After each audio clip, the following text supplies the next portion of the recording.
درود دوستان نازنینم، بهار هستم و خیلی خوش اومدین به مدرسه ساکورا بافی بهار. مدرسه‌ای که 0 تا 100 ساکورا بافی رو میخوام بهت آموزش بدم توش. پس حتما مطمئن شو که کانال رو سابسکرایب کردی. آموزش امروز این سبد گرد بسیار خوشگل و کاربردی هست که بهت یاد دادم چطور کفی گرد رو به صورت اصولی باف بزنی. البته مدل های دیگه هم خواهیم داشت که در طول آموزش های بعدی همه رو بهت آموزش خواهم داد.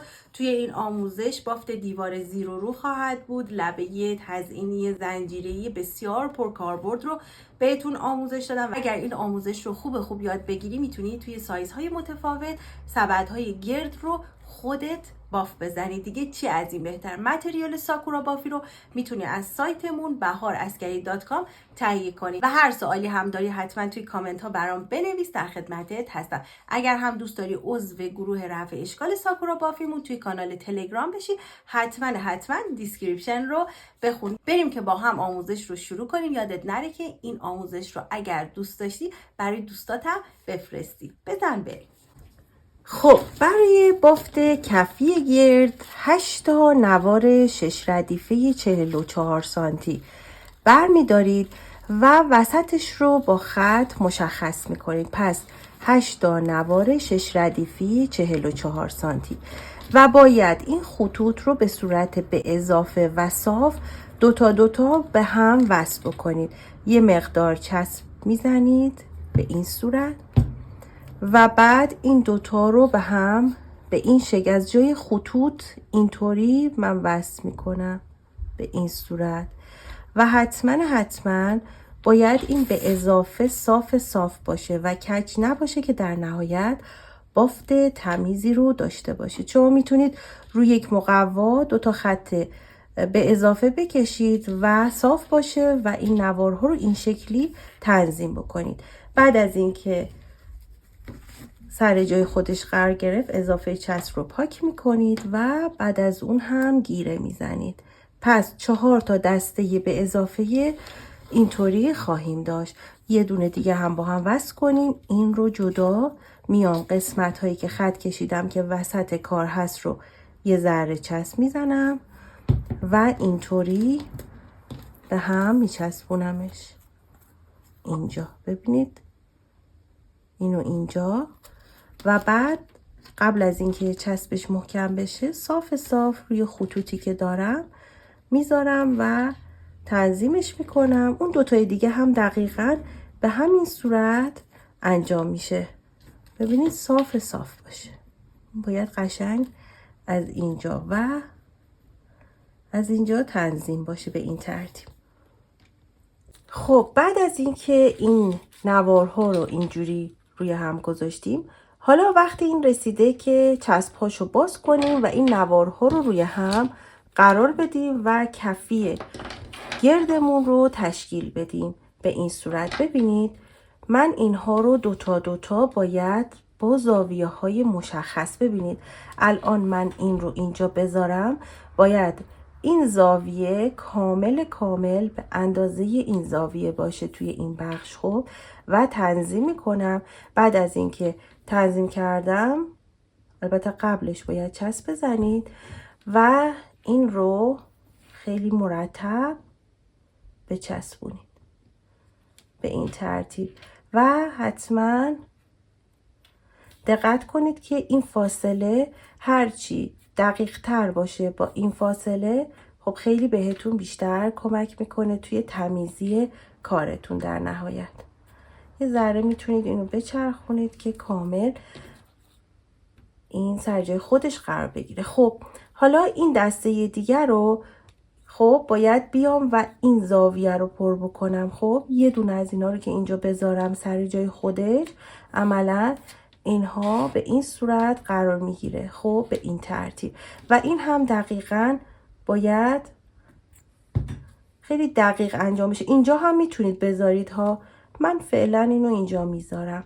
پس ترتیب قرار گرفتنش توی حالت ساعتوار یا چرخش ساعتی خیلی فرقی نمیکنه که کجا بذارید، اینجا بذارید، اینجا بذارید، فرقی نمیکنه. خب و آخرین دسته دوتایی رو من روی این یه قطره چسب میزنم و توی این فضایی که خالی هست یکیش رو میذارم و تنظیمش میکنم به این صورت. و الان بخش بیس کفی ما و همچنین بیس دیواره هامون شکل گرفته، چون بخشش رو توی کفی بافت میزنیم و اینها هم بعداً میاد توی قسمت دیواره. خب حالا این رو اینجا میذارم و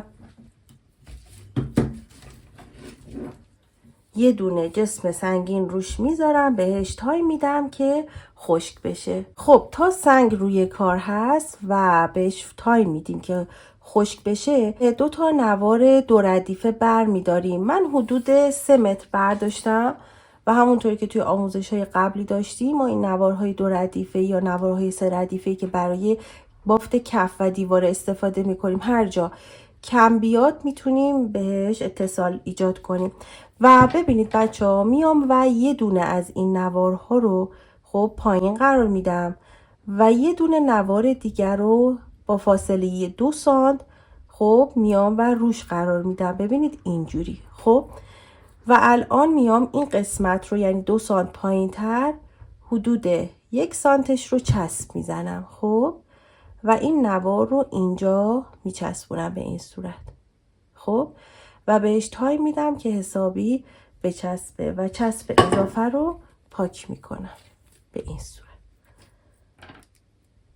خب پس ما 2 تا نوار به هم متصل کردیم که یه دونش زیر قرار گرفت، یه دونه رو و 2 سانت اومدیم پایین تر رویه رو وصل کردیم. البته به روش دیگه هم میتونید اتصال رو انجام بدید رو خود نوارهای بیس، ولی من این کار کردم که یه آموزش جدیدتر در اختیارتون قرار بدم. خب حالا میخوایم بافتمون رو شروع کنیم. بافت زیر و رو قراره شروع بکنیم و از کدوم نوار باید بافت رو بزنیم؟ نواری که پایین ترین نوار هست. وقتی کار رو برمیگردونیم بچه ها ببینید این نوار پایین ترین نوار هست، پس از هر کدوم از بخشای این نوار میتونید بافتتون رو شروع بکنید. خب پس من میام و این نوار که پایین تر هست این هم پایین تره. خب میام از اینجا شروع به بافت میکنم. خب ببینید این نوار به این صورته، میام و توی این نوار قرارش میدم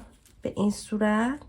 خب و عملا یه دونه نوار زیر قرار میگیره و یه دونه رو. نوار زیریه جلو به بافت هست و شروع میکنیم با این بافت زدن و این نواری که اینجا هست رو اینجا فعلا نگهش میداریم، بعد میچسبونیمش. خب میتونید همین الان هم این رو بچسبونید. با کدوم نوار شروع میکنم؟ با این نواری که از زیر اومده. خب میام بافت زیر و رو به صورت گرد انجام میدم و هرچی میتونید بچه ها توی این بخش بافتتون به قسمت مرکز نزدیکتر باشه، ولی طوری نباشه که این فاصله رو بیاین به زور پر کنید که جمع بشه کار. خب من میام ببینید این بافت زیر هست، الان از زیر این تر اومده. خب بعد میاد رو. بافت زیر و رو قبلا داشتیم. خب ببینید زیر قرارش میدم و سعی میکنم اجازه ندم پیچ بخوره. میتونم این رو هم اینجا فیکس کنم. خب ببینید زیر رو زیر رو زیر رو. خب زیر رو زیر رو. قبلا بافت زیر و رو داشتیم، یه دونه زیر و از روی نوار بعدی رد میشه. خب میام اینو اینجا رها میکنم فعلا و بعد با این نوار ببینید این نوار الان رو هست، درسته؟ رو هست که اینجا چسب خورده. حالا میبرمش زیر این نوار و عملا این رج برعکس رج قبل بافته میشه و حتما سعی کنید رج رو، این رج خیلی مهمه که دایره وار بره که چند ضلعی نشه بافتمون. خب ببینید زیر رو زیر رو. رج دوم کامل این نوارهای بیس محکم میشه چون حداقل یه مرتبه روشون یه نوار رد شده. من این کار رو میتونم بچرخونم و بافتم رو به این صورت انجام. ببینید به این ترتیب. خب به این صورت.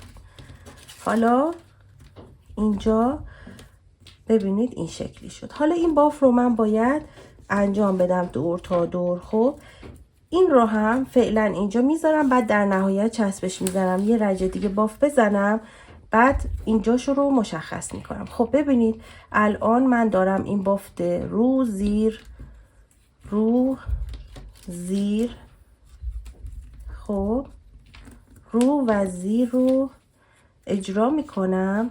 خب و ببینید الان این نوارها اینجا قرار گرفته. خب من به خاطر اینکه کارم محکم بشه این نوار رو میام روی این نوار چسب میزنم و اضافهش رو قیچی میکنم به این صورت. خب این رو به خاطر اینکه یه دونه فقط نوار چسب بخوره از این روش استفاده کردیم که خیلی دیده نشه. خب اینو اینجا چسب میزنم به این صورت در امتداد رج 1. خب قبل از اینکه گیره بزنم این رو هم میبافم که اینجا فضا باز بشه. خب زیر و روی این یکی رو هم باف میزنم. ببینید موقع بافت این نوارها رو تکون ندید که چین نخوره. خب فقط دقت کنید که هر رج چفت رج قبلی بشه و اگر احساس کردید شل باف زدید نوارتون یه ذره بکشید که اینجوری خیلی کارتون تمیزتر میشه. خب من این باف رو تا اینجا قبل از اینکه به این نوار برسم اینجا متوقف میکنم و بعد با این نوار بافتم رو ادامه میدم. ببینید زیر رو زیر رو زیر. حالا این یکی رو میارم این طرف چون میخوام اینجا گیره بزنم. خب که این بچسبه. خب زیر رو زیر رو، این هم اینجا زیر و اینجا رو گیره میزنم که تا برسم به این بخش این بچسبه. خب و همین بافت رو حدوداً تا اینجاها انجام میدم، یعنی حدوداً 5 سانت من این بافت زیر و رو با یه بار با نوار پایینی خب و یه بار با نوار بالایی انجام میدم و همونطوری که قبلا خدمتتون عرض کردم حتما قبل از اینکه به نوار پایین برسید این نواری که این بالا هست رو رها کنید. خب الان ببینید زیر رو زیر و رو و همینطور این باف تکرار میشه به این ترتیب. خب به این صورت الان 1 2 3 رج بافته شده. این رو باید همینطور ادامه بدم با این نوار. الان ببینید این نوار اینجا رها میشه و بعد با این نوار پس رج به رج باید باف بزنیم. من این باف رو یه مقدار انجام میدم تا برسیم به کاشت ها که همونطور که گفتم 5 سانت حدوداً این باف رو میتونید انجام بدید و بعد کاشت هاشو انجام بدید. یه نکته خیلی مهم خدمتتون عرض کنم که 2 تا نکته. یک، همه رج ها باید به رج پایینی بچسبه و فاصله نداشته باشید. این فاصله کمی که اینجا هست هیچ اشکالی ایجاد نمیکنه تو بافتتون، چون اگر پایین تر خیلی برید پایین تر ببینید این نوارها خیلی جاشون تنگ کج و کاله میشن.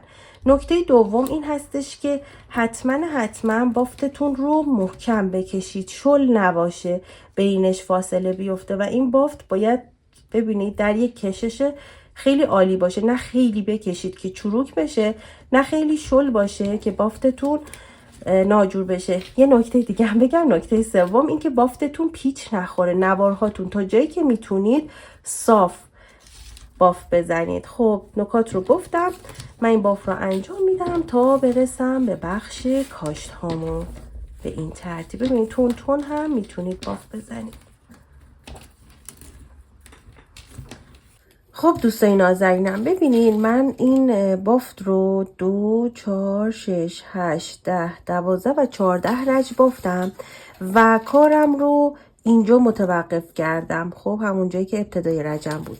حالا 16 تا نوار 19 سانتی برمی دارم و 6 ردیفه هم هست دقیقا مثل همین نوارها و یک طرفش رو هلال می برم که کارم تمیزتر بشه و باید الان بین این نوارها که داریم یه دونه بیایم از این نوارها رو اینجا اضافه بکنیم. ببینید حدود 1 سانت 1 سانت و نیم پایین تر از لبه بافت این رو میچسبونیم. پس دونه دونه باید چسب بزنیم و بعد به این صورت ببینید من اینو چسب میزنم، اینجا نگهش میدارم، جسم سنگین وسط باشه فقط. این خیلی مهمه که وسط قرار بگیره. خب دونه دونه اینها رو چسب بزنید و بین هر کدوم از اینها ما الان 16 تا از این نوارها داریم، 16 تای دیگه هم اضافه میشه و میشه 32 تا. دقت کنید که بچه‌ها همه اینها در یک راستا قرار بگیرن. خب با دستتون یکم نگه دارید که فیکس بشه و سر جای خودش قرار بگیره. با حوصله این بخش رو انجام بدید و بعد تمام این نوارها رو که چسبوندیم بافتمون رو ادامه میدیم. من اینها رو دونه دونه در امتداد این نوار دور تا دور میچسبونم. خب دوستان نازنینم، من این نوارها رو بهش فرصت دادم که چسبید. حالا میخوایم بافت زیر و رو رو دوباره انجام بدیم. از اینجا که ابتدای رجمون هست بافتمون رو شروع میکنیم و زیر و رو یه رج بچه‌ها شاید یک کوچولو به خاطر اینکه نوار جدید اضافه کردیم بعضی جاها تکرار بشه رجمون، یعنی اشتباه بشه به نظرتون دو تا رو قرار بگیره پشت سر هم، ولی فقط یه رج این اتفاق میفته. خب ما از ابتدای رج شروع میکنیم. ببینید اینجا زیر بوده، به این بافت پایینش دقت نمی کنم این رجو. خب مهم این هست که اینها رو بتونم خوب فیکس کنم و توی بافتتون هم خیلی دیده نمیشه. خب ببینید پس من الان اینجا ابتدای رجم بوده، شروع میکنم بافتم رو انجام میدم و زیر دستم هم صفحه اسپینر گذاشتم که خیلی بافتم رو راحت تر میکنه. ببینید الان اینجا زیر این ابتدای رج رو قرار میگیره، بعد میاد زیر این نوار. چون ما یه دونه نوار اضافه گذاشتیم عملا باید میومد زیر این نوار دیگه، درسته؟ ولی میاد زیر این نوار، برای همین توالمو یه ذره به هم میریزه. فقط تو این رج این شکلیه ولی اشکالی ایجاد نمیکنه. پس رو زیر رو، بعد میره زیر این نوار، بعد میاد رو زیر. پس ما این رج رو بدون توجه به رج قبلی که توالیش تکرار میشه یا نه باف میزنیم. خب به این صورت. حالا من اینو یه دور باف بزنم که شما ببینید قشنگ. خب پس من بافت زیر و رو برای این اجرا میکنم بدون همونطور که گفتم در نظر گرفتن رج قبلی. دلیلش هم این هست که بعضی جاها چون که دو تا نوار اومده بعضی جاها شاید تکرار بشه رج قبلش، مثل اینجا ببینید دو تا روه ولی اینجا تکرار نشده و این اصلا اشکالی توی بافتمون ایجاد نمیکنه. البته بعدن که دستتون راه بیفته اینجا رو میتونید بافت گندمی ببافید و بعد شروع کنید مجدد زیر و رو، یعنی دو رج گندمی ببافید. ولی خب من چون هنوز ابتدای بافت هامون هستیم اون رو بهتون نمیگم. خب حالا ببینید رو زیر رو زیر رو زیر رو زیر و به همین ترتیب من این بافت رو باید دونه دونه انجام بدم. حالا قبل از اینکه تموم کنم رجم رو این تیکه هم بهتون بگم. ببینید من این بافت رو اینجا که داشتم بافت میزدم میارم ابتدای رج درستش میکنم. ببینید اینجا ابتدای رجم هست، اینجا ابتدای رجه و من با این نوارم شروع میکنم برعکس رج قبل دیگه. اینجا باید درست پیش برم. خب ببینید اینجا ابتدای رجه و اینجا زیر رفته. خب باید بیاد رو، بعد اینجا بره زیر. ببینید دقیقاً داره درست پیش میره. پس اشکالی نداره این رج بعضی بخشهاش دوتاش شبیه هم بشه ولی از رج بعدی که همین رج هست که دارم باف میزنم این دیگه درست میشه و هر رج برعکس رج قبلش بافته میشه و توی این رج این نوارها دیگه کامل میچسبه و بسیار محکم میشه. خب من این باف رو همینطور برای 8 رج حدوداً 8 تا 10 رج میتونید انجام بدید. ببینید اینطوری. خب این نوارها سر جاش فیکس میشه به این ترتیب.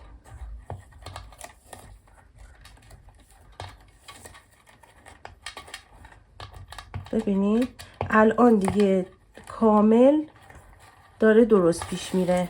خب ببینید حالا الان این نوار رو یه ذره میکشم چون که شل هستش، این رو هم به همین ترتیب ذره میکشم که قشنگ فیکس بشه و هیچ فاصله‌ای بین رج ها نباشه. تا جایی که میتونید این فاصله رو به حداقل برسونید. خب میتونید یه ذره این نوار رو هل بدید. ببینید اینجا نوار اضافه است. پس حتی اگر حرفه‌ای هم باشید این چک ها رو حتما باید وسط کارتون انجام بدید. من اینها رو هلش میدم و این نوارم رو در نهایت میکشم که کار تمیز بشه. خب این باف رو بچه ها دیگه از اینجا به بعد اوکی پیش میره. خب این رو دور تا دور میبافم، چند رج برمیگردم و نتیجه کار رو بهتون نشون میدم و بعد میریم توی بخش دیواره. اینها رو هم حتما با دستتون محکم کنید.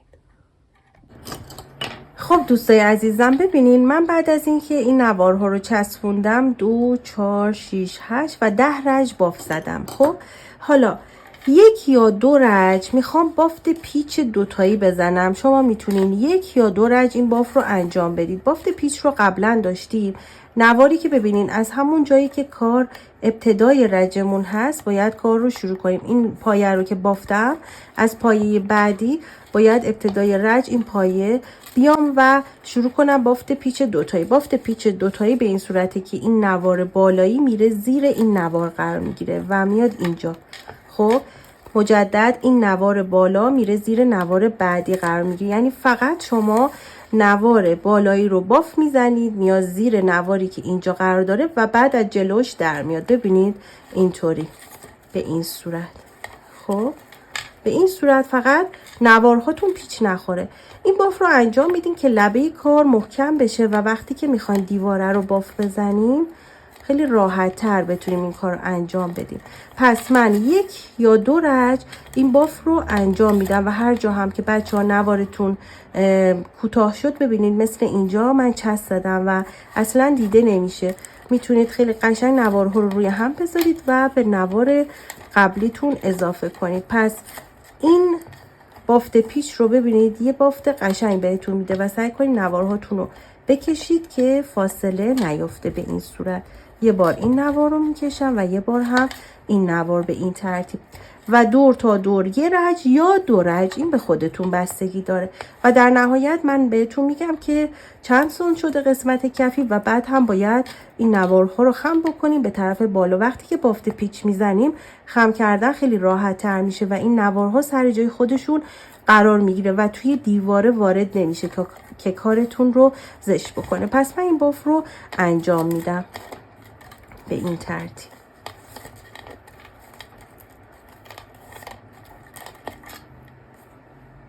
خب عزیزان ببینید من بافت پیچ رو تا اینجا باید تموم بکنم. 2 رج باف زدم و بافت رو میخوام اینجا تموم بکنم. پس ببینید این بافتم رو توی این قسمت و این نوار رو اینجا کات باید بکنم و این نوار روی رو اینجا بچسبونم. این نوار زیر رو روی این پایه باید بچسبونم. پس کاتشون میکنم به این صورت به این ترتیب و چسب میزنم. یک کوچولو چسب بزنید قشنگ فیکس میشه و چسب اضافه رو هم پاک کنید و با گیره این نوارها رو اینجا فیکس کنید. خب حالا قراره که این نوارها رو بیاریم توی بخش دیواره. به خاطر اینکه کارتون تمیزتر بشه من از درفشم استفاده میکنم. ببینید اینها رو خم میکنم به این صورت و دونه دونه همه رو اینجوری به صورت ایستاده در میارم. ببینید دونه دونه اینها رو این شکلی خم میکنم. دور تا دور این کار رو باید انجام بدید. خب حالا میخوام دیواره رو باف بزنیم. ببینید شما دیواره رو میتونید صاف باف بزنید، دلتون بخواد خمره‌ای میتونید باف بزنید، ولی من این باف رو میخوام صاف بیارم بالا و 2 تا نوار 3 ردیفه بر می دارم. خب ببینید این 2 تا نوار 3 ردیفه، یه دونه از این نوارها رو حدوداً 2 سانت پایین ترش رو ببینید 2 سانت پایین تر رو چسب میزنم و این نوار 3 ردیفه دیگر رو میذارم روش.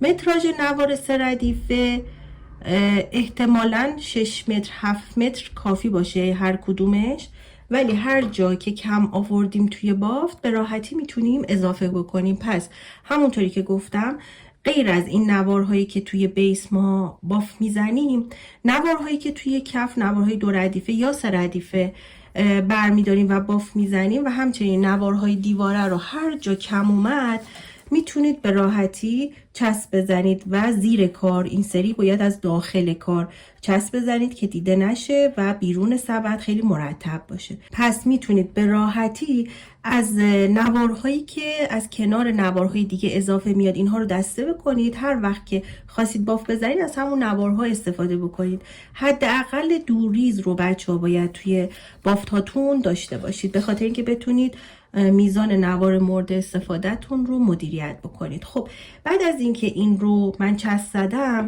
خب حالا چسبش خوب فیکس میشه، از هر جا که دلتون بخواد میتونید شروع بکنید. خب ببینید من الان این رو باز میکنم و میام و اینجوری وارد یکی از این نوارها میکنم. خب و تا جایی که ببینید من از اینجا چسب زده بودم دیگه. خب به خاطر اینکه این فضا خالی نباشه این رو اضافه اینجا در نظر گرفتم که این قسمت رو پوشش بده. حالا بافت زیر و رو رو باید انجام بدیم دقیقاً مثل بافت کفی. خب این نواری که جلوتر هست میشه رج 1 و این نوار میشه رج 2. خب و من باید این بافت رو به این شکل انجام بدم. اینو بلد هستین ولی خب به خاطر اینکه نکات مهمی داره خدمتتون عرض میکنم. خب ببینید من اینجوری میگیرم که شما راحت تر ببینید. این الان زیر هست. خب و بعد میاد روی این نوار میره زیر این نوار دیگه. چند تا نکته باید رعایت بشه. این هست که این نوارها رو باید صاف سر جای خودش قرار بدین، کج و کوله نشه و بافت زیر و رو رو انجام بدید. برای رج 1 و 2 میتونید گیره وصل کنید، یعنی 2 3 رج که بافت میزنید گیره بیشتر نصب بکنید که کارتون تمیزتر در بیاد. و وقتی که بچه‌ها دارید روی اسپینر کار میکنید، برای اینکه این خیلی سبک هست و اسپینرتون راحت تر به چرخه، یه جسم سنگین روش بذارید که این رو بتونه کنترل کنه و چرخش اسپینرتون خیلی راحت تر بشه. حالا من به خاطر اینکه شما ببینید این سنگ رو برمیدارم، ولی شما میتونید یه قوطی شیشه، یه چیز سنگین، شیشه مربای چیزی بذارید و کارتون کثیف نشه، بذارید روش و بافتتون رو خیلی راحت تر انجام بدید. خب بافت زیر و رو رو همتون دیگه الان حسابی یاد گرفتید. خب الان زیر رو، زیر رو، زیر رو، زیر رو. وقتی دستتون تند بشه خودتون میتونید روش های متفاوتی از بافت زیر و رو رو انجام بدید. حالا من یه روش دیگه هم دارم بعدها بهتون میگم که اون روش هم خیلی کارتون سریع میکنه، ولی الان بهتون میگم گیجتون میکنه. خب میتونم اینجا این نوار رو چسب بزنم به این قسمت. ببینید اینجا این نوار رو چسب میزنم که حسابی محکم بشه. ببینید و این نواری که برش زدیم زیر این قسمت برشش زیر این رفت و دیده نمیشه. پس حتما دقت کنید که برش نوار به هیچ عنوان دیده نشه از بیرون. خب حالا من میخوام با نوار دوم بافت بزنم. این الان روی این هست. ببینید زیر رو میاد زیر این، ببینید اینطوری، و روی این نوار زیر این نوار. خب شل نباشه و خیلی هم سفت نباشه که کارتون به داخل جمع نشه. خب این بافت رو اینطوری انجام میدیم بچه‌ها. بافت زیر رو من یه مقدار بافت میزنم، شما نگاه کنید ببینید الان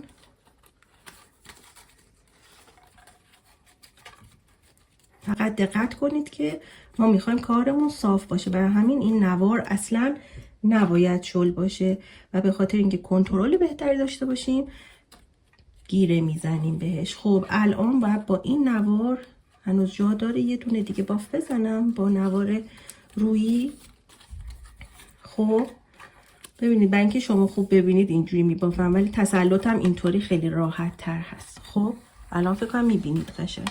خب ببینید الان این زیره میاد رو، باید اول با نوار پایینی بافت بزنم دیگه. خب اینطوری بافتم رو انجام میدم. چند رج میبافم چون درخواست داشتین دیواره ها رو بیشتر بافت بزنم، برای همین بیشتر براتون میبافم.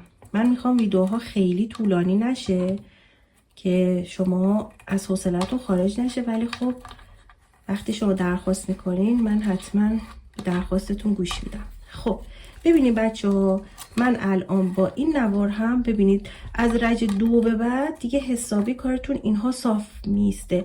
فقط دقت کنید تا آخر باید اینها خیلی مرتب زاویهش رو حفظ کنید. برای اینکه زاویهش رو موقع بافت حفظ بکنید انگشتتون رو بیرون داخل دیواره و یه انگشت هم بیرون باشه، اینو کنترل بکنید موقع بافت. خیلی میتونید روی تمیز بودن کارها با کنترل زاویه به این روشی که بهتون میگم حسابی تمرکز داشته باشید. بیرونم 2 تا گربه دارم با هم دعوا میکنن، صداشون میاد. خب من این بافت رو میزنم، میخوام شما ببینید. خب ببینید بچه ها، الان اینا کج و کل است. توی رج های بعد این باید خیلی مرتب و تمیز بشه و میتونید همونطوری که گفتم تعداد گیره ها رو توی این رج و رج بعدی بیشتر بزنید. مثلا هر 3-4 تا پایه رو یه دونه گیره بزنید که محکم به ایسته کارتون و اگر نیاز بود یه ذرم نوارتون میتونید بکشید. خب ببینید الان این نوار پایینی هست. خب باید با این نوار پایینی اول بافت بزنم و بعد با نوار بالا. خب الان توالی زیر و رو برای این هم انجام میدم. ببینید پس همونطوری که گفتم میتونید از روش هایی که سریعتر هست کم کم که دستتون راه بیفته استفاده بکنید.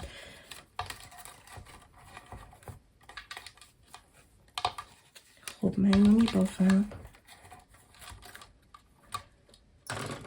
و گیره میزنم. من صدام سرماخوردم هست دیگه، این ویدیو رو با صدای سرماخورده من باید ببینید، عذرخواهی میکنم. خب داریم تقریبا میرسیم به انتهای رج به این صورت. ببینید حالا با این میبافم به این صورت. خب در انتهای این رج حتما چک کنید کشش نوارهاتون که شلوول نباشه بچه ها، چون بعد دیگه نمیتونید درستش بکنید. خب الان ببینید این زیر رو و همینطور ادامه میدیم. ببینید ما وقتی این نوار رو یه ذره بلندتر گرفتیم اینجا دیگه سوراخ ایجاد نمیشه و این فضا رو این نوار پر میکنه این پشت. خب برای همین اینو یک کمی بلندتر گرفتیم. الان ببینید با این نوار باید ادامه بدم دیگه، چون نوارها رو درست گذاشتیم توالی زیر و روش حفظ میشه. الان ببینید این رو زیر، بعد میاد رو. ببینید رج پیش زیر بوده، خب حالا میاد رو. بعد با این نوار هر کدوم از نوارها توالی خاص خودش رو پیش میبره و کارمون خیلی قشنگ میشه. بافت زیر و رو یکی از بافت‌های پایه‌ای و بسیار کاربردیه که شما تو هر کدوم از بافت‌هاتون به راحتی میتونید استفاده بکنید. بافت پیچ، بافت زیر و رو بافت‌های کلیدی هستن که خوب یادشون بگیرید. واقعا بافت‌های عصای دست میشن و خیلی کارهای زیبایی میتونید باهاشون ببافید. خب بچه‌ها ببینید من دارم این بافت رو همینطور انجام میدم. بافت زیر و رو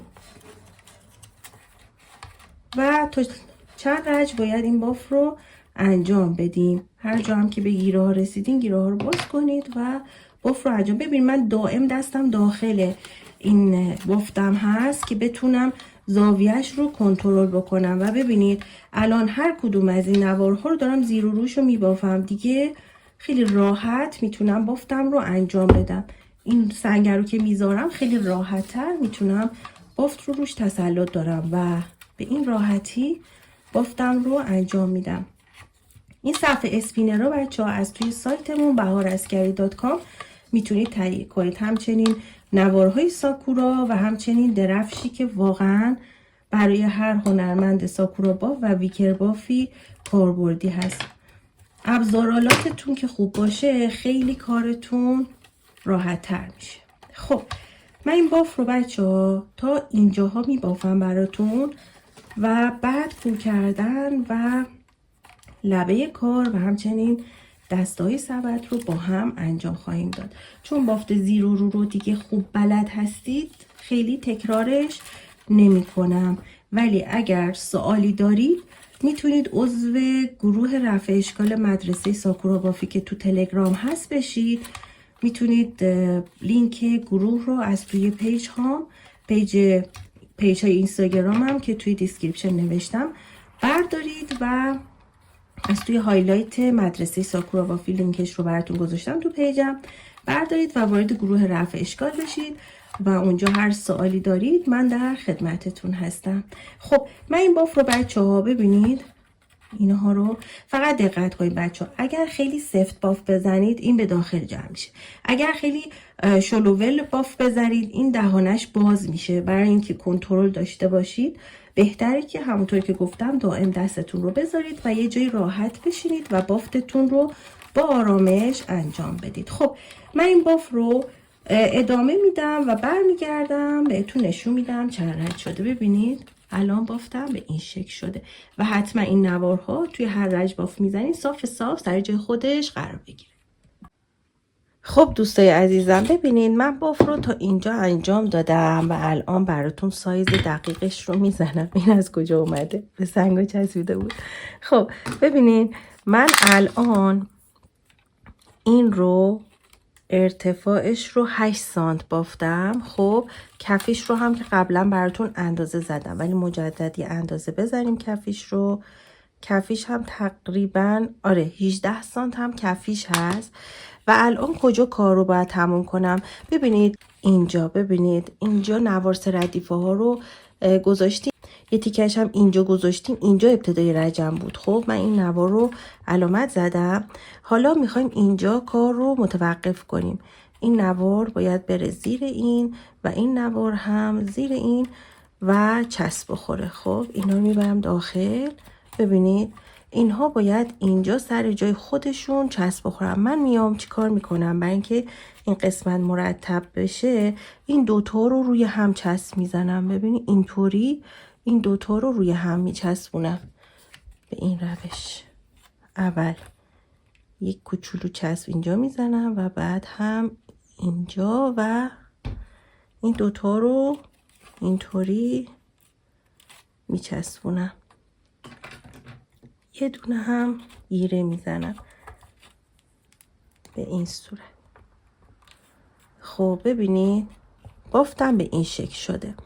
حالا باید لبه کار رو کور بکنیم. من میخوام تمام این نوارها به داخل خم بشه. خب برای اینکه این کار اصولی تر انجام بشه، به خاطر اینکه ببینید بچه ها من اگر بخوام این نوار رو به داخل خم کنم اینجا رها میشه. خب چون اگر بخوام یکی رو به بیرون یعنی به بیرون کور کنم یکی رو به داخل، حالا این مدل رو هم بهتون آموزش خواهم داد. خب این درسته، ولی اگر همه رو بخوام به داخل خم کنم میخوام این تکنیک دیگه بهتون یاد بدم که برای بچه‌هایی که قبلا دوره‌های ساکورا بافی هم شرکت کردن تقریبا جدید هست.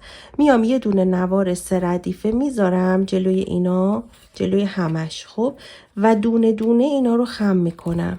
ببینید اینطوری. خب یه نوار 3 ردیفه میذارم بعد بچسبونمش این نوار رو به اینجا. از هر جا که دلتون خواست میتونید کور کردن رو انجام بدید. خب من میام یه نوار 3 ردیفه بر میدارم، باید اندازه داخل این باشه. حالا این نوار من بلنده هر جا که نیاز بود من میام تقریبا ببینید بچه ها وسطش میچسبونم، از اینجا نمیچسبونم، وسط میچسبونم که در انتها هم انتهای نوار بتونم این زیر بچسبونمش. خب پس من میام نصف این رو تقریبا روی 3 تا از این نوارها این رو میچسبونم. خب و گیره بهش میزنم. خب این نوار رو کور نمی کنم، اینو آخر سر میذارم کور میکنم. این نوار رو اینجا ببینید اینو اول بچسبونم. خب این نوار کامل باید داخل قرار بگیره، بافت نمیخوره. خب فقط این باید داخل اینطوری قرار بگیره. حالا میام این نوارها رو دونه دونه از قسمت لبه این نوار صاف میگیرمش و دونه دونه خمشون میکنم. ببینیم به این صورت.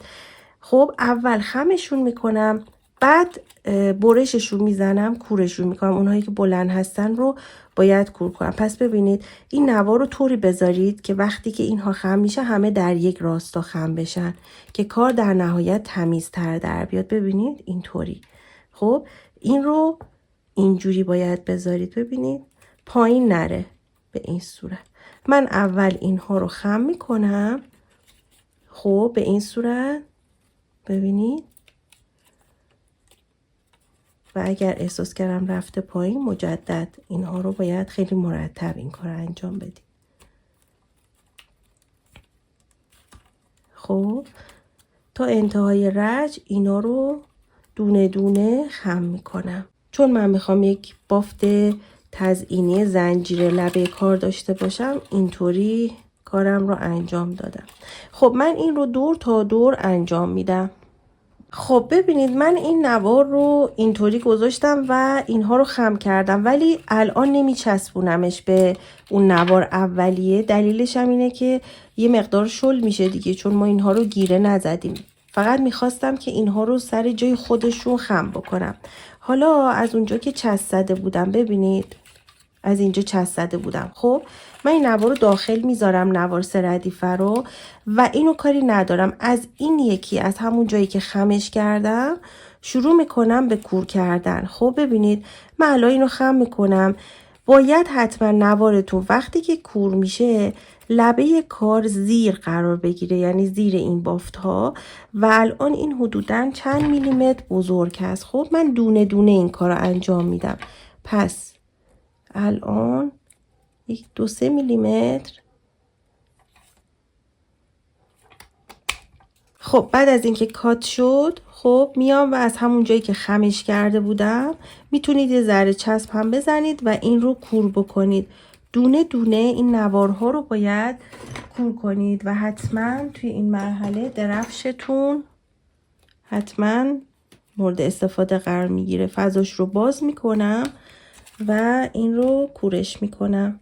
چون کور کردن رو قبلا داشتیم دیگه، الان فکر میکنم به راحتی بتونین کور کردن رو انجام بدید. خب ببینید من الان اینو اینجا کور کردم.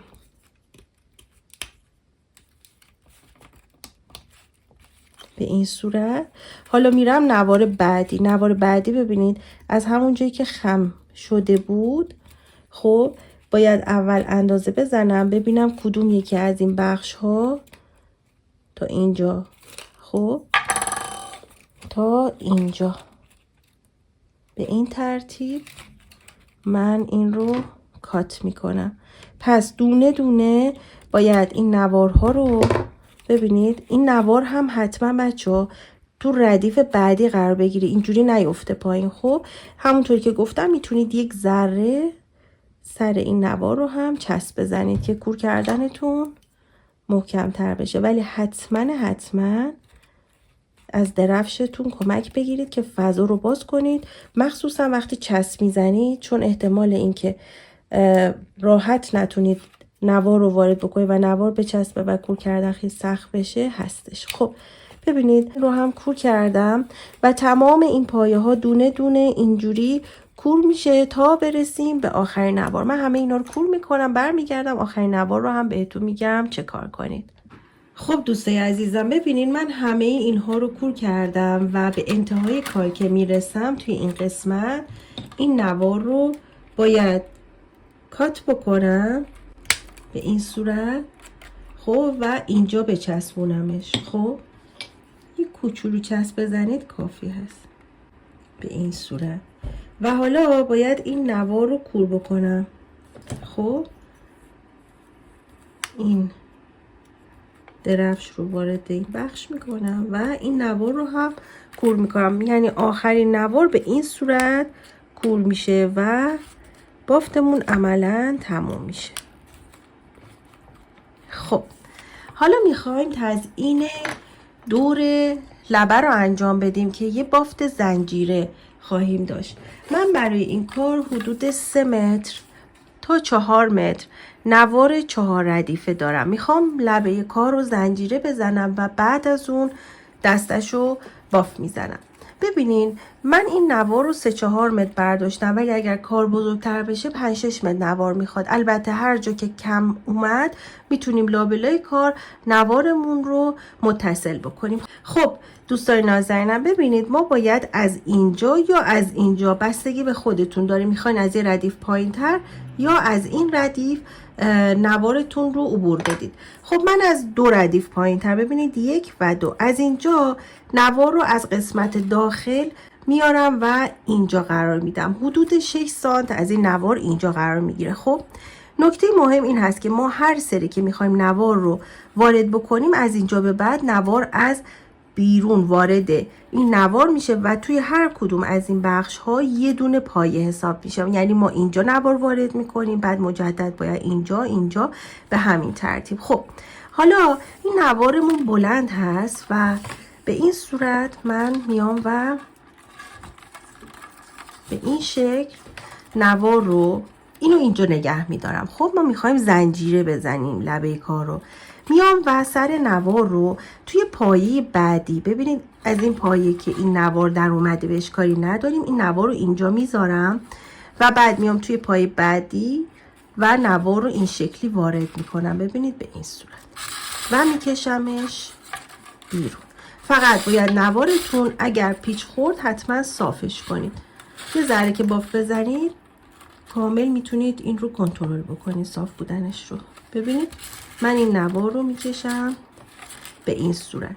الان اینجا یه دونه زنجیره ایجاد شد. ببینید اینجا اولین زنجیره است که در نهایت ما این زنجیره رو باز میکنیم، بعد بهتون میگم که چی کار میکنیم. پس زنجیره اول به این شکل میشه. خب حالا نوار رو میایم از قسمت بیرونی قبل از اینکه وارد پایه بعدی بکنیم میایم و زیر این زنجیره، ببینید این زنجیره این حلقه زنجیرمون هست. خب و باید نوار اینجوری وارد بشه و این 2 تا حلقه روی نواری که رد میشه بیفته به این صورت. ببینید اینطوری نوار رو وارد میکنیم، چون میخوایم این زنجیره ها به هم وصل شه دیگه.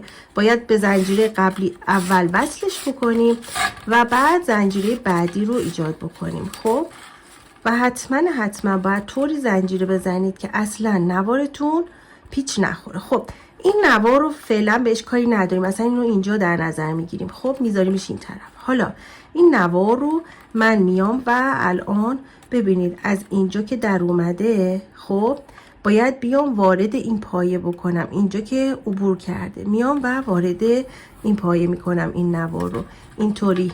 ببینید اینطوری دارم زنجیره میزنم دیگه. خب و دقت کنید همه این نوارها باید از 2 تا نوار آخر از زیرش عبور کنه. خب من این رو از این طرف میکشم چند طور که با هم بافت بزنیم، چون بافتش بسیار آسونه دوستان نازنینم، کامل یاد میگیرید. خب فقط به این صورت. ببینید اینجا الان یه زنجیره ایجاد شد، درسته؟ من نوار رو صاف کنم که بهتر باشه. خب الان این زنجیره ایجاد شده. حالا باید پس ببینید بچه‌ها تا اینجا که انجام دادیم با هم متوجه شده باشید که قبل از اینکه بریم توی پایه بعد نوار رو وارد کنیم، اول باید زیر این زنجیره، زیر این حلقه نوار رو وارد کنیم که بتونیم این زنجیره ها رو به هم وصل بکنیم. پس من الان این نوار رو اینطوری عبور دادم و زنجیره دوم رو هم تشکیل دادم. ببینید این شکلی این زنجیره دوم. خب حالا بعد از اینکه از این زیر عبور کرد نوبت این پایه است. ببینید باید اینجا نوار رو وارد کنم. خب نوار رو حتما پیچش رو باز کنید. خب به این صورت این پیچ رو حتما باز کنید. خب بعد از اینکه از اینجا عبور کرد حالا باید نوار رو زیر این حلقه، ببینید زیر این زنجیره عبور بدیم. پس از اینجا که در میاد از زیر این زنجیره عبور میکنه و بعد ما زنجیره بعدی رو از توی پایه بعدی عبور میدیم. هرچی باف میزنید قشنگتر متوجه میشید. خب مجدد پایه بعدی زنجیره ایجاد میکنیم.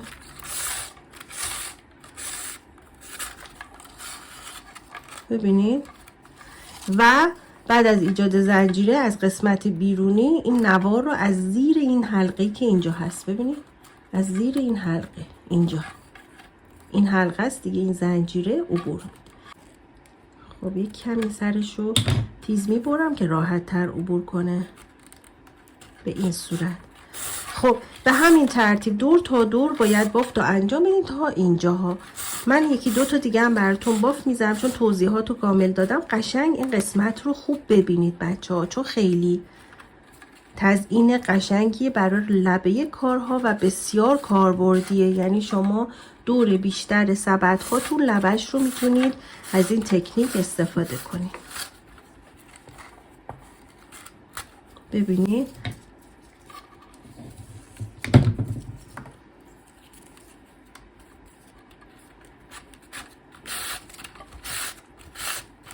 هر جا هم که نوارتون کم اومد، احساس کردید نوارتون کمه، به راحتی میتونید نوار بچسبونید. فقط دقت کنید که طوری باید چسبوندن رو انجام بدید که زیر بافت بیفته و اون قسمت چسب خورده دیده نشه. خب من این زنجیره های لبه کار رو میزنم تا برسم به این قسمت ها. بعد برمیگردم بهتون میگم که چطور کار رو پر کنید به طوری که ابتدا و انتهای رجتون مشخص نباشه. خب دوستای عزیزم ببینین من تا اینجا بافتم رو انجام دادم و الان میخوام بست مخفی بزنم. خب من میام این حلقه اول رو که بهتون گفتم در نهایت بازش میکنیم، اینو باز میکنم. ببینید اینو باز میکنم و این رو هم ببینید این رو هم از اینجا در میارم. خب به این صورت الان ما اینجا یه حلقه داریم. خب این حلقه من خیلی قشنگ نیست، یکی دیگه هم باز میکنم که حلقه بعدیش قشنگتر و مرتبتره. ببینید من الان دو تا از حلقه رو باز کردم برای اینکه کارم تمیزتر بشه. خب از اینکه اینو باز کردم این رو از داخل هم در میارم. فقط مواظب باشین حلقه رو دیگه باز نکنید. این حلقه اینجاست. خب الان ببینید 1 2 3 تا خونه دارم که نواری ازش عبور نکرده. یه دونه دیگه زنجیره رو باید ببافم. خب یه زنجیره دیگر رو میبافم چون من 2 تا از این خونه ها رو باز کردم. خب یه زنجیره دیگر با همون شیوه که بهتون آموزش دادم بافتش رو انجام میدم.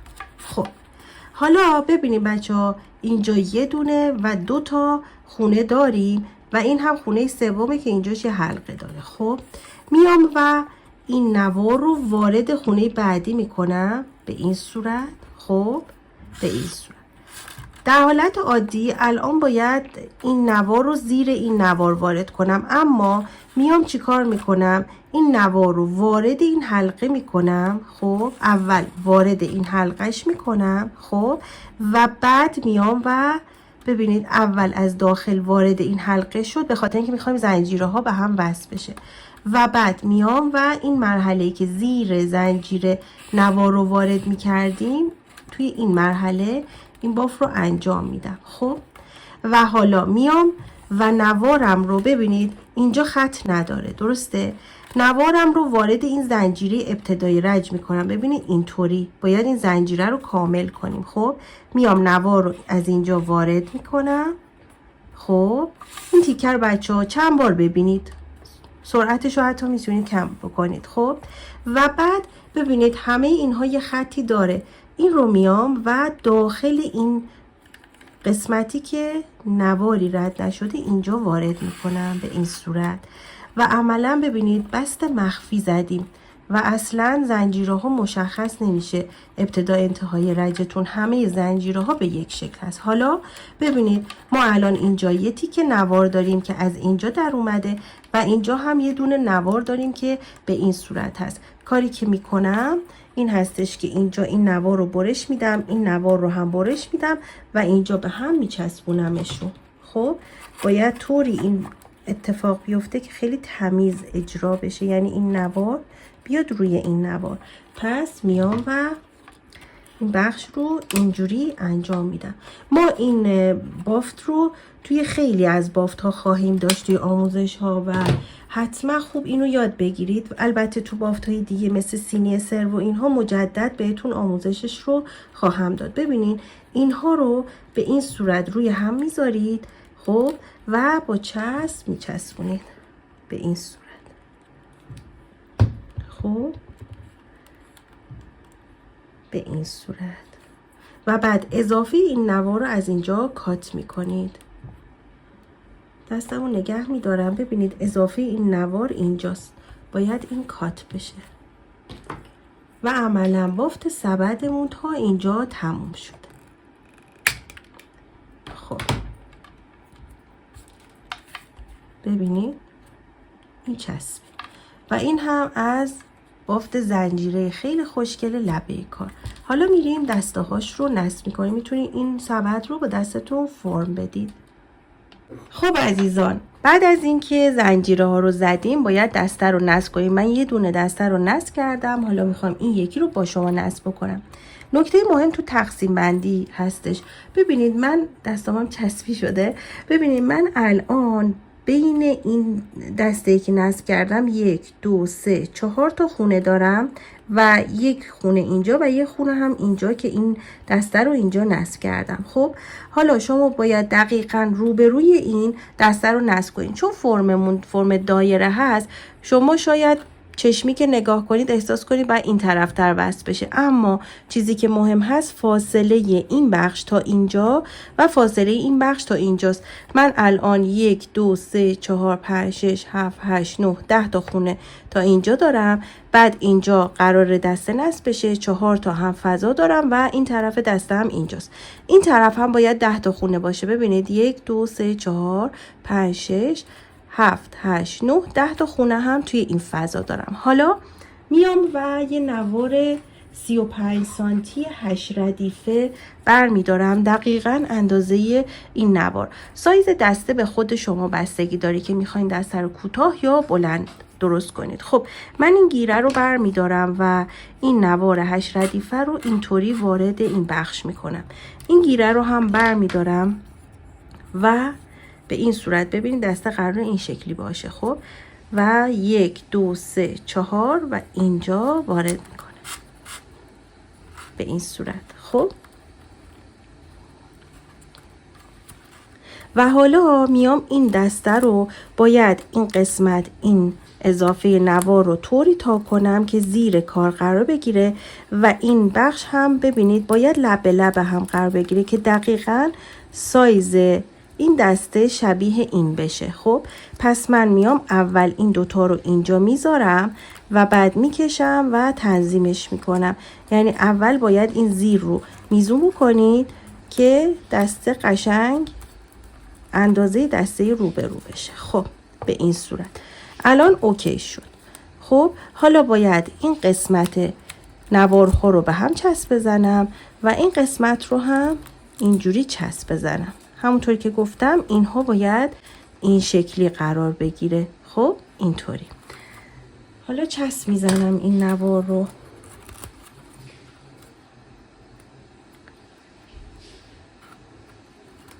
به این صورت و گیره میزنم. حتما این نوار باید مماس این نوار باشه و از این ور اون ور بیرون نزنه. به این صورت. خب این طرف رو هم دقیقاً به همین صورت ببینید میام اول میزونش میکنم. خب و تا اینجاشو چسب میزنم و بعد میچسبونمش به نوار بالایی به این صورت. ببینید تو این مرحله دستاتون چسبی میشه، اشکالی نداره. به این صورت. خب حتما این قسمت رو تنظیم کنید که روی هم قرار بگیرن و گیره بزنید. به این صورت ببینید.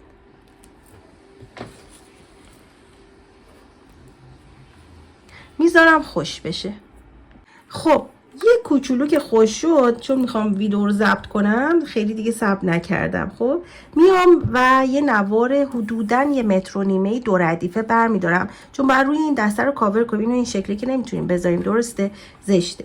چیکار میکنم؟ میام از این طرف، یا دلتون بخواد از این طرف، فرقی نمیکنه. خب میام این نوار رو حدود 1 سانتش رو چسب میزنم و ببینید اینطوری به صورت عمودی میذارم. ببینید اینطوری میذارم، یه مقدار بالاتر، حدود 2 سانت بالاتر از این. خب و با دستم نگه میدارم، برای همین دستم چسبی میشه تو این مرحله. خب و بعد شروع میکنم کل کردن، یعنی دور تا دور این رو باید از همین پایین شروع کنیم، دور تا دور اینجوری بپیچیم. خب وقتی که ما 1-2 سانت بالاتر این رو از زیر میچسبونیم، این نواری که پیچیده میشه روی اون رو کاور میکنه و به هیچ عنوان دیگه این دسته باز نمیشه، این پیچشی که دور دسته داریم. خب و این قسمت رو حتما صاف و مرتب شروع کنیم به کل کردن. ببینین این شکلی دونه دونه باید کنار هم این نوار رو اینجوری رج به رج کل کنید و بپیچید به این صورت. خب هر چند تا که باف میزنید بعد این پیچ رو باز کنید به این صورت. ببینید تا اون طرف برسید باید این کار رو انجام بدید. دیگه این قسمت ها چسب نمیخواد، ما فقط ابتدا و انتهاش چسب میزنیم، همین به این ترتیب. و اگر احیانا نوارتون کوتاه شد میتونید زیر دسته چسب بزنید، ولی به نظر من توی این مرحله نوار رو بلند بگیرید، همون 1 متر، بر سایزی که من دارم 1.5 متر تا 1.70 متر کافی هست. یه مقدار بلند بگیرید که کم نیاد، چون خیلی زیبا نخواهد شد که زیرش چسب بخوره. بهتره که این قسمت خیلی تمیز باشه، چون دستای سبد، لبه سبد خیلی تو چشم همیشه. خب این هم از این. من این رو تا این طرف باید کل بکنم. من الان به این صورت این آخرین ردیف رو هم که انجام دادم، ببینید باید از داخل این نوار رو وارد این بخش بکنم. خب حدود 2-3 سانت از نوارم رو نگه میدارم و اوریب کاتش میکنم. ببینید اینطوری. حالا اینجا درفشم به کار میاد. خب باید این فضا رو به این صورت با درفشم باز کنم، حدود 5-6 رج اینجوری فضا باز میکنم، بعد به این نوار چسب میزنم. توی این مرحله دسته ها چروک پروک میشه، مچاله میشه، اشکالی نداره. خاصیت نوارهای ساکورا این هست که بعد از اینکه بعد فرم شد شما به راحتی میتونید بهش فرم بدین، پس اصلا هیچ اشکالی نداره. ببینید با درفش که فضا رو باز کردم این رو هل میدم به طرف بالا. خب ببینید این نوار از اینجا در اومد. خب یه ذره اینجا رو باید با دقت کار کنید که قشنگ این نوار رو کامل بکشید و اضافه نوار رو باید کات کنید. ببینید و این نوار کامل زیر دسته قرار گرفت و الان باید دسته رو که خیلی مچاله کردم فرمش بدم. خب اینجاشو مرتب کنم و در نهایت سبد خیلی خوشگلمون آماده شد. بچه‌ها حتما این سبد رو ببافید، عکس کارتون رو بر من بفرستید. شما میتونید این سبد رو تو سایزهای بزرگتر هم باف بزنید، یعنی کفیش رو بزرگتر بگیرید، ولی خب فعلا این آموزش رو در اختیارتون قرار دادم. به زودی آموزش سینی سرو همین مدلی هم بهتون آموزش خواهم داد که اون یه تکنیک دیگه هم خواهد داشت. امیدوارم که آموزش ها رو دوست داشته باشین. بچه منتظر آموزش های کیف و سبدهای بسیار بی‌نظیر باشید. حتما این کانال رو به دوستانتون هم معرفی کنید. خیلی دوستتون دارم. موفق و پایدار باشید.